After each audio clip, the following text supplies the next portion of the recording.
In this presentation, I'd like to give you some background on open source, introduce you to the Open Allure project, and point you to some resources for that. Do you know who this fellow is? Here's a hint. Yes, this is Jimmy Wales, the founder of Wikipedia, which, as you can see from the graph of the number of articles in the English language Wikipedia, which started in 2001, it's been an extraordinarily successful project. It's taken a few years. That's one thing to note about developments of this type, is they don't happen overnight. You need to be dedicated to the success of your endeavor. But once it catches on, really quite remarkable things can happen.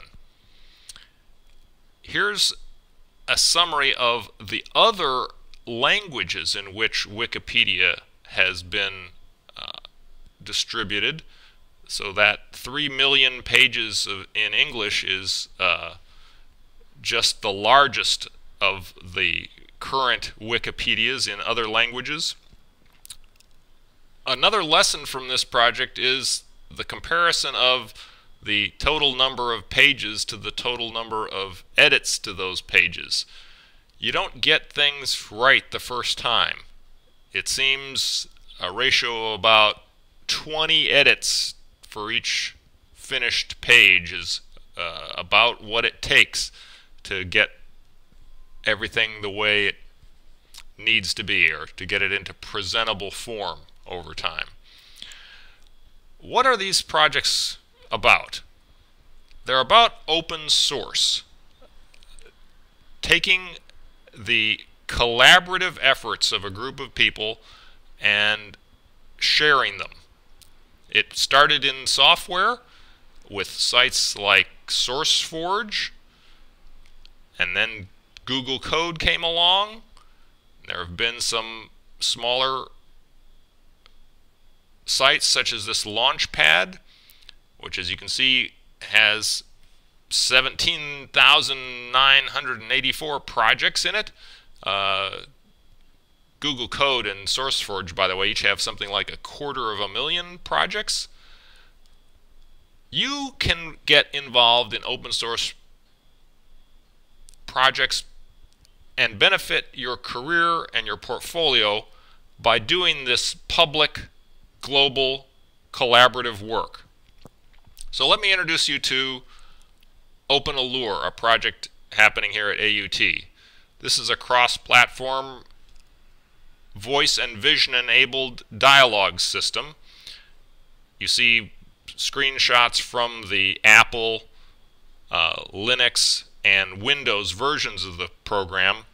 And across the bottom of the screen you'll see in the Windows version the 3 images.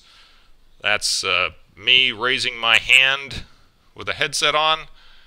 The next image beside it there is a green screen version of that image, so you can see that my hand is white because it moved relative to the background.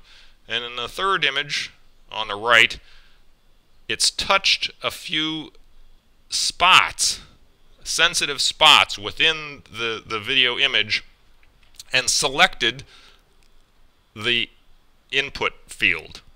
So this is a touchless interface, and it enables the interaction with a dialogue like the ones you see in the background windows. What you think makes the sky blue, the user can then make a selection simply by raising their hand and touching, in effect, but without actually making contact with, the text that is the appropriate response.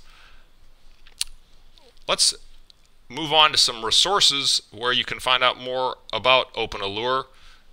This is a YouTube channel that's filled with short videos demonstrating features of the product.